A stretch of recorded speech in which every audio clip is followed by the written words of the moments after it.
Good morning. I'm Tom Homan. I'm the board of Czar President Trump. I'm here with Sam Olson, Field Office Director for the St. Paul office, and Ron Patello, Senior Advisor to the Commissioner of Customs and Border Protection, Border Patrol. Us three guys got just shy of 100 years in law enforcement, immigration enforcement. I worked with Ron 30 years ago in Dallas, Texas. He's been with the Border Patrol's entire career. During my press conference last week, I reported I had productive discussions with various state and local officials, including Governor, Attorney General, Mayor Frey, and law enforcement officials about increasing coordination in a lawful way between the county jails and ICE to avoid public safety threats being released back in the community. While we had our differences, one thing was clear: we all committed to public safety for all who live in the Twin Cities. We have made significant progress under the direction of President Trump, working with state and local officials here in Minnesota, and I expect that to increase in the coming weeks. We continue to have discussions. I'll have discussions this afternoon. We currently have an unprecedented number of counties communicating with us now and allowing ICE to take custody of illegal aliens before they hit the streets. Unprecedented cooperation. And I'll say it again. This is efficient, requires only 1 or 2 officers to assume custody of a criminal alien target rather than 8 or 10 officers going into the community and arresting that public safety threat. This frees up more officers to arrest or remove criminal aliens. More officers taking custody of criminal aliens directly from the jails means less officers on the street doing criminal operations. This is smart law enforcement, not less law enforcement. It's safer for the community, safer for the officers, and safer for the alien. This coordination also makes it far more safe for the Twin Cities. Arresting a public safety threat in the safety and security of a jail is the safest thing we could do. Further, less public safety risks are being released back into the communities, reduces recidivism, so local law enforcement can direct their limited resources to other public safety matters in their community. This is another priority of President Trump. The state prisons already cooperate with ICE on this coordinated transfer of custody, and we thank them for that partnership, and we plan to do more with them. I also want to reiterate and emphasize we are not requiring jails to hold people past their normal release time for immigration purposes. We're not asking anyone to be an immigration officer. We are not asking any state or local official to do immigration enforcement activity. They are not. By merely notifying us before they release them, they don't hold them 1 minute past they normally would. Given this increase in unprecedented collaboration, and as a result of the need for less law enforcement officers to do this work in a safer environment, I have announced effective immediately we will draw down 700 people effective today. 700 law enforcement personnel. We have also fully integrated CBP personnel into the ICRO team structure under one unified chain of command. Not 2 chains of command. There'd be 1 chain of command here. Any large enforcement operation I've ever been involved with, there's 1 chain of command, and that's where we're moving forward. During my press conference last week, I announced that moving forward, ICE will be conducting targeted immigration enforcement operations, like ICE has traditionally done for decades, based on reasonable suspicion to question and detain.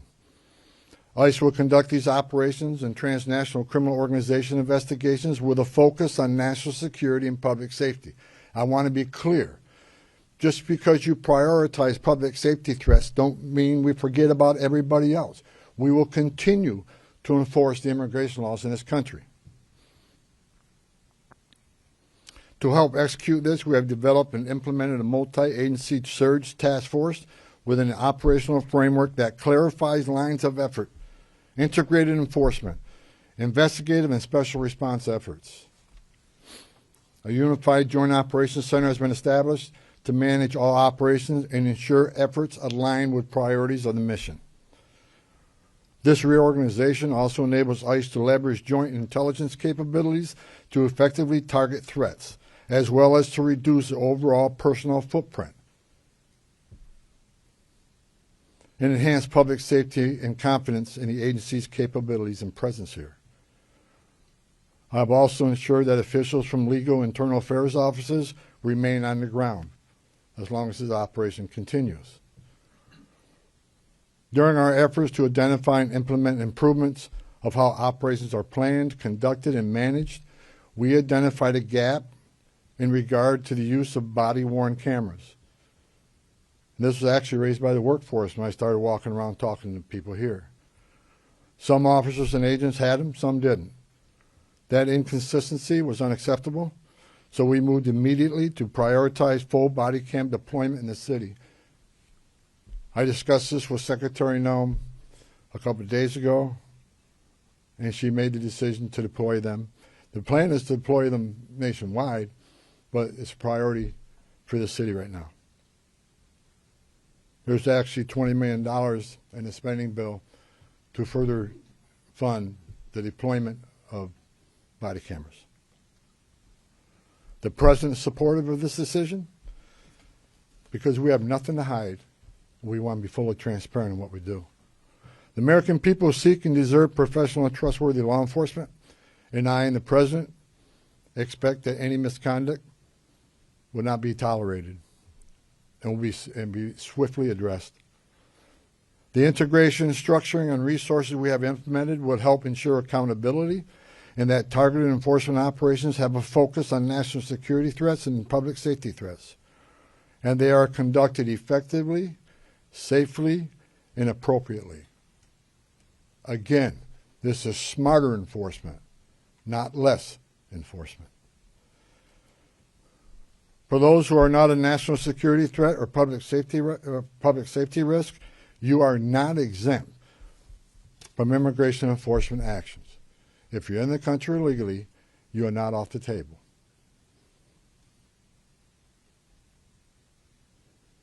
And let me be clear, President Trump fully intends to achieve mass deportations during this administration, and immigration enforcement actions will continue every day throughout this country.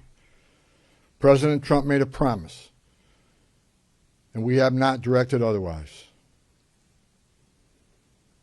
I heard rumors we have, untrue. Given that many public safety threats on our communities, many of which poured across the border during the Biden administration, it makes sense to prioritize public safety risk right now. Again, prioritization doesn't mean you forget about everybody else. But we have a criminal here, a non-criminal here. The criminal has to be arrested first because they're the biggest threat to the community. My goal with the support of President Trump is to achieve a complete drawdown and end this surge as soon as we can. But that is largely contingent upon the end of the illegal and threatening activities against ICE and its federal partners that we're seeing in the community. We will not draw down on personnel providing security for our officers. I will not let our officers be put at risk. So we will not draw down on personnel providing security and responding to hostile incidents until we see a change in what's happening with the lawlessness of the impeding and interfering and assaulting of ICE and Border Patrol officers. It is against the law to forcibly assault, resist, oppose, impede, intimidate, and interfere with federal law enforcement, including ICE officers and Border Patrol agents. Doxing law enforcement to threaten them and their families because they're executing their sworn duties to enforce immigration law that Congress passed is unacceptable. And it's shameful and incomprehensible to me that this unlawful and threatening behavior is being tolerated by anyone. As far as what I saw yesterday with the roadblocks being set up, You're not going to stop ICE. You're not going to stop Border Patrol. The only thing you're doing is irritating your community and want to go get groceries or pick their children up or whatever. I talked to the chief of police, and he committed to taking swift action on those illegal roadblocks. They're illegal. We shouldn't tolerate them. Again, a complete drawdown is going to depend on the cooperation, continued cooperation of local and state law enforcement, and the decrease of the violence, the rhetoric, and the attacks against ICE and Border Patrol. The federal law enforcement personnel, ICE and CBP, and other partner agencies are patriots. And they've carried out their duties patriotically, with integrity, with professionalism, and compassion. I've said this many times. These men and women don't hang their heart on the hook when they come to work. President Trump and I strongly stand with them in the critical work they do to prevent harmful or otherwise dangerous people from entering or remaining in this country. As part of the surge operation here, numerous criminal aliens have already been arrested. We've arrested 14 people who had homicide convictions, 139 people with sex-related offenses, 28 gang members. Correct me, 139 assault convictions, 87 sex offenses, 28 gang members have been arrested, just to name a few. We're taking a lot of bad people off the street. Everybody should be grateful to that. Who in their right mind would want these dangerous criminals walking around their communities? Everyone has a constitutional right to peacefully protest. President Trump and I, we completely support that. At the same time, professional law enforcement officers should and need to be able to perform their sworn duties without being harassed, impeded, or assaulted. I want anyone to report instances of alleged misconduct or wrongdoing. There's a way to report that. The Trump administration is taking violations of 18 U.S.C. 111, which is assaulting, impeding, interfering. We're taking that seriously. If you violate the law, you will be federally prosecuted. In the past month, 158 people have been arrested for violation of 111. 85 cases have been already accepted for prosecutions. The rest remain pending. We've had 9 indictments of those who raided the church, and additional cases are being worked. Additionally, I've been saying this for almost a year now. Hateful, extreme rhetoric against ICE personnel is completely unacceptable. Please stop. I said back in March of this year, if the hateful rhetoric didn't stop, I was afraid there would be bloodshed. And there has been. President Trump and I, Secretary Noem, none of us want to see any bloodshed. It is no doubt encouraging and inciting certain people to violate the law, wanting to harm, and actually harm law enforcement, and their families, is unacceptable. I want to say I appreciate the discussions had with the governor, Mayor Fry, and the Attorney General. We've had frank, honest discussions. We don't agree on everything, but we do agree on the need for public safety, and we do agree that ICE has a role to enforce the immigration laws of this country.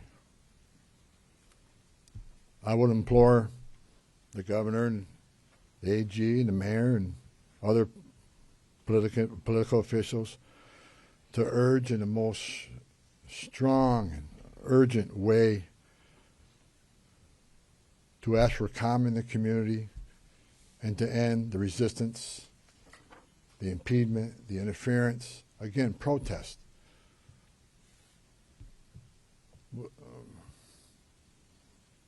But stop impeding, stop interfering, stop violating the law, because we will arrest you.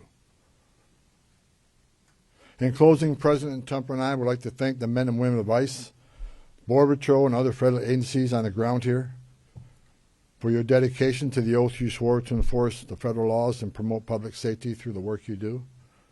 That hasn't been easy. I know the sacrifices you made. I know the sacrifices your families make. I know your families worry about you every day. I know you've been away from birthdays and anniversaries and holidays. I appreciate every one of you. I wore that green uniform. I love the United States Border Patrol. I was an ICE agent. I know the job you have. I know the tragedies you've seen. The President is with you.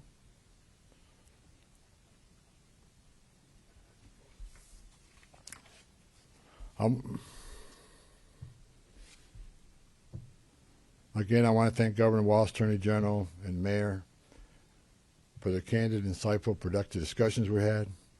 Again, I'm not saying we agree on everything, but I think we all already accomplished great things in Minnesota. I am optimistic we will achieve even more in the coming days to make this city safer. I would also like to thank the numerous local law enforcement officials I was able to meet with the last 9 days since I arrived here. I appreciate hearing from local law enforcement, their perspective on what's happening. I appreciate the desire to enhance communications between their agencies and our agencies, and that communication has been vastly improved. I truly appreciate your commitment to respond to federal law enforcement in a time of need. Every chief I talked to, every one of them, promised to respond to any public safety issue when our officers out doing their sworn duty and people start crossing the line and they start impediment, interference. Every police chief has committed to doing their job and enforce public safety. We talked to a lot of sheriffs throughout the nation. We have unprecedented cooperation. I've yet to talk to a sheriff that said no. There's still more sheriffs we are in discussions with and talking to, but I have not heard no. I think they want to do the right things for the communities too. Lastly, I'd like to thank President Trump for his steadfast leadership and commitment to law enforcement, public safety, and prosperity. I've said this many times. I've worked for 6 presidents and 10 administrations.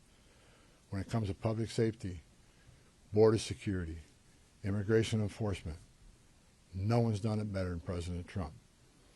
His success is unprecedented.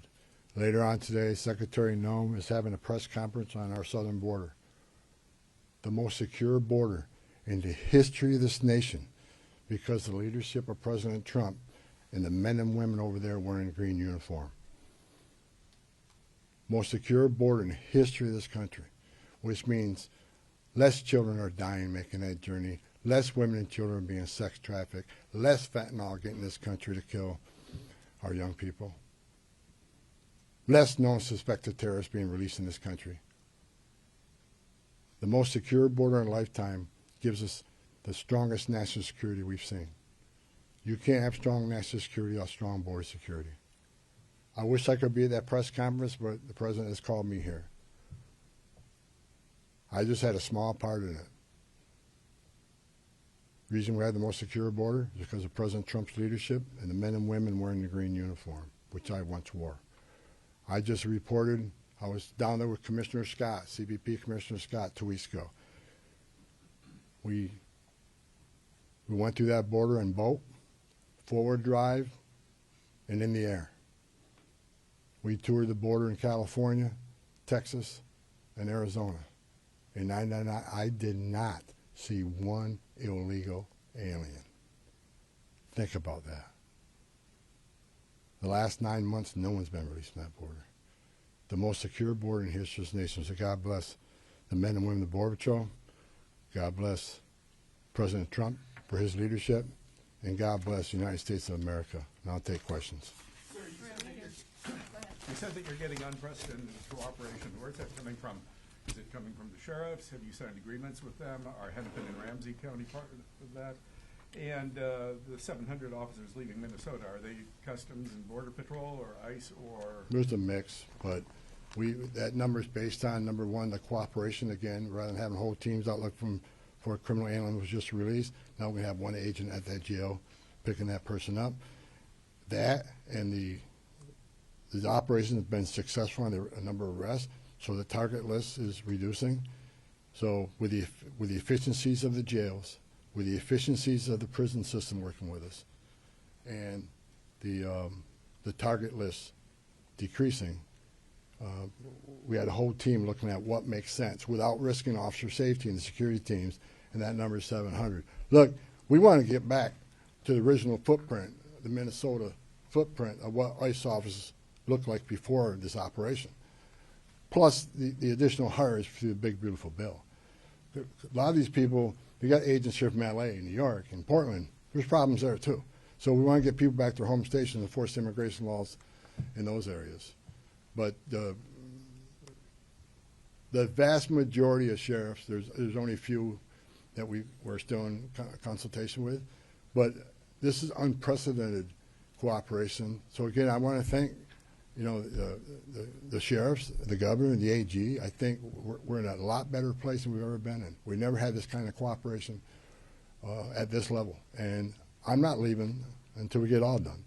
But I'm happy to say I'm extremely pleased with the leadership team and their outreach to the sheriffs, to the state, to the chiefs. I've talked to many of them. I didn't talk to all of them, but I plan on talking to every one of them before I leave and thanking them for their cooperation.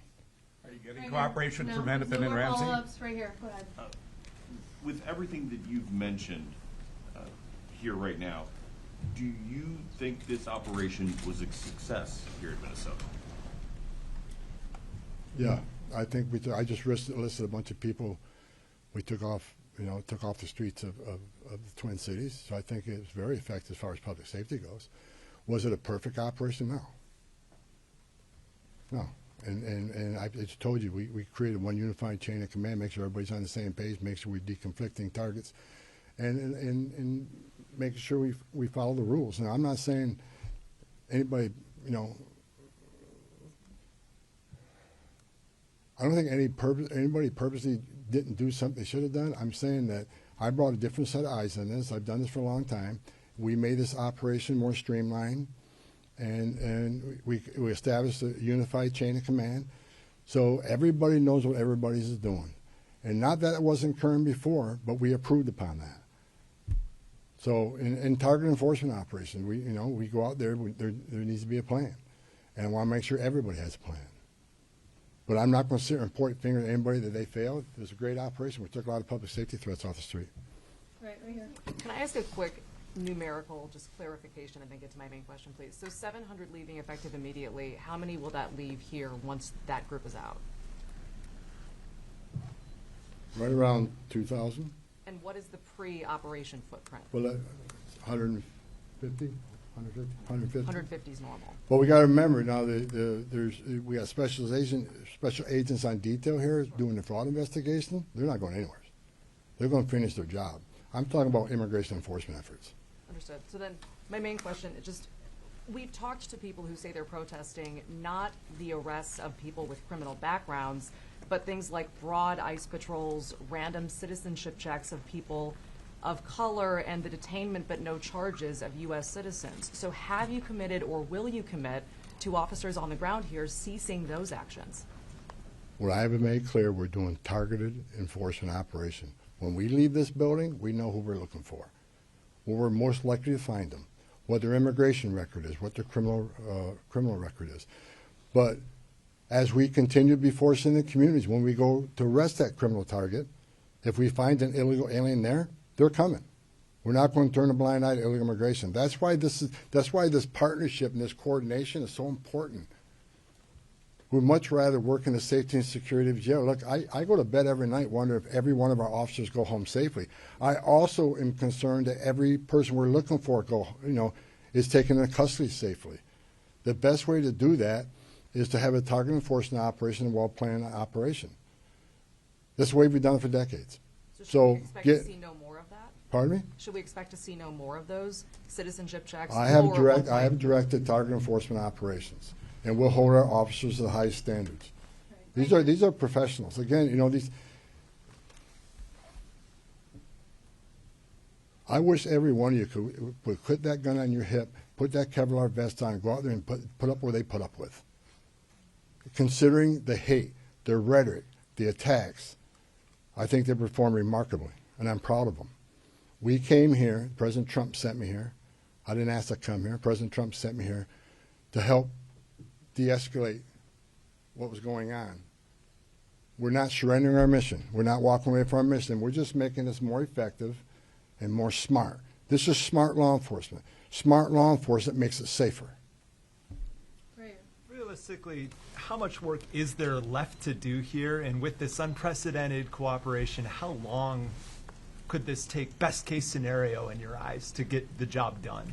Look, I said it. We want to get out. We want to get back to the normal operational footprint here, but that depends on the people out there putting up illegal roadblocks. That depends on people that want to intimidate and interfere and put hands on ICE officers. Tone down the rhetoric. Stop violating the law and impeding and interfering with us, and the drawdown be quicker. I still got more discussions to have with some local law enforcement officers looking for their cooperation. The more cooperation we get, the less rhetoric and hate we see, and the less attacks means we can draw down even more quicker. So, you know, a lot of this has to do with assistance from the community. We want to get these men and women home. They got a job to do at home, and I think we come a long ways. I'm actually, yesterday afternoon I was sitting on my chief of staff. I'm actually amazed at the cooperation and agreements we already talked about and the willingness to work with us. We're doing better than I ever thought we would, seriously. And I'm excited about getting back to the business of enforcing immigration law without without arresting people for 111 for interference and impeding. We just want to do what we've done for 30 years, 40. I've done it for 40 years. We want to get back to doing the job, and that's what we plan on doing. And we're not. I want to keep this because I keep hearing it and hearing it and hearing it. We're not surrendering the president's mission on a mass deportation operation. If you're in the country illegally, if we find you, we'll deport you. But this is about target enforcement operation, and that's what we're going to be doing. Last question, go ahead. You've been talking about these filter blockades. People, just regular people, protesters are checking IDs, they're running people's plates, and they're not letting people who they think are ICE agents through. But we've seen Minneapolis Police Department roll by and ask these protesters, are they doing okay, and they let these things stay up for extended periods of time. What do you make of MPD's lack of action on this matter? When I was away to wear the roadblocks yesterday, I called the chief of police, and he went and disbanded them after I got off the phone with him. He has promised to take enforcement action. It's illegal. You can't do that. And again, a message to those folks, what are you doing? You really think you're going to stop an ICE and CBP from doing the job? It's a joke. Only people you're hurting is your own community who wants to go and get groceries, pick up the dry cleaning, or go to work, whatever. You're just hindering them. Stop. Stop. No I more just have a quick questions. Go ahead, sir. clarification on the body No more cameras. questions, guys. Just a Thank you. clarification. Mr. Homan, could you just talk about the targeted list? How big is Asking that County Jails to list? report, though, it's only a